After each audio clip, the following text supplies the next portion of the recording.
So, what comes up now? Who's here? Who's not? Let the mystery continue. So, yeah, I like this because, again, this is more of the. Because the anime finished at book 14. And there is technically, I think you could make you could definitely make like a movie with this. Um, or even two movies, do a two-part movie thing. I don't know. I don't think they ever will do because the way they ended it is good. Um, I think like the person in the comments said, there is some stuff in this which makes this bit here so much more amazing.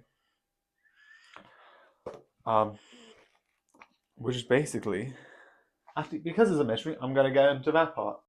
So yeah, the mystery is interesting as people are dying from long ranges. Wait, there's one person who can do that, and he had his ability shown in an early book.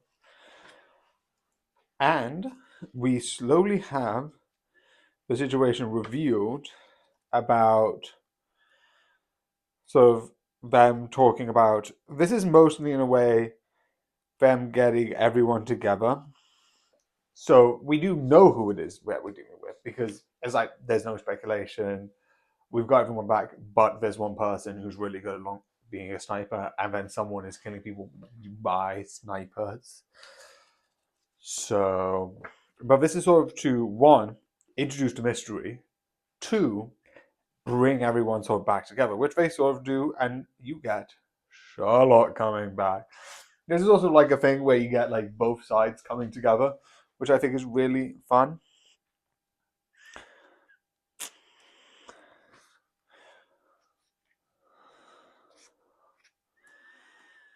I also like there's a bit of a scene of uh,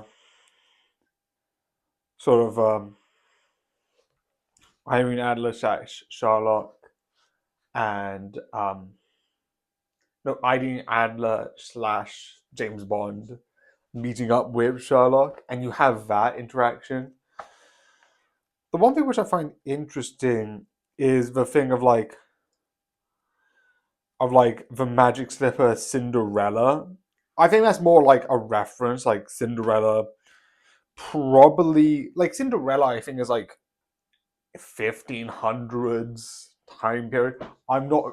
If I get it wrong, I get it wrong. But like it's way beyond because this is sort of Victorian era, which is sort of like 1850 to 1890 type period. Because Victorian era was like the late 1900s because we're just before the 20th century, which is the last century, as etc. etc. I'm just getting confused.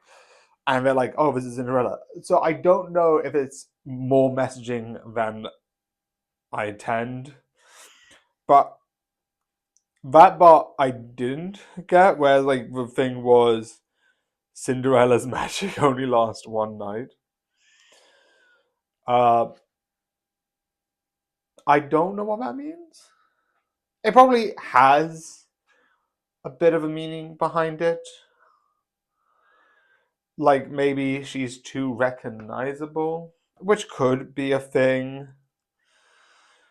But I also think it might be something else. But we're getting everyone together. We're having everyone here.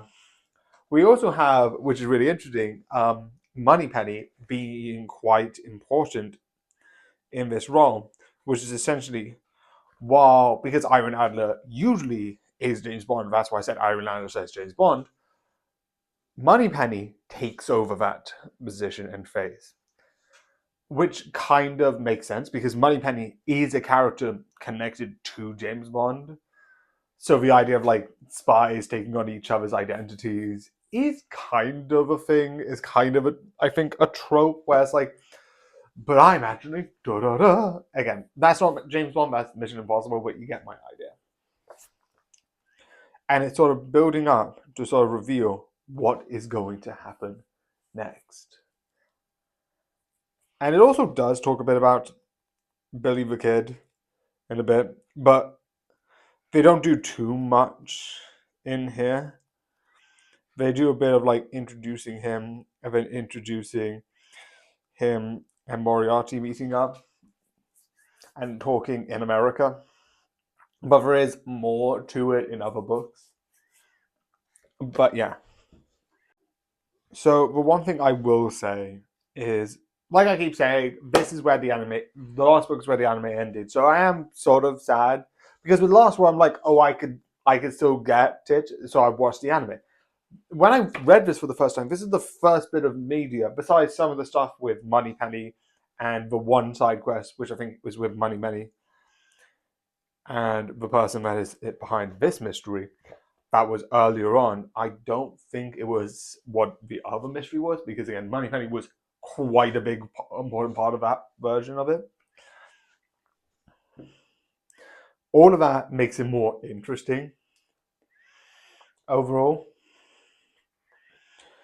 and I definitely like it. I also like that most of the Moriarty sort of characters are either characters with kind of villainous names. So here's the thing on the series as a whole, and kind of why I would have preferred Irene Adler in the series of Moriarty.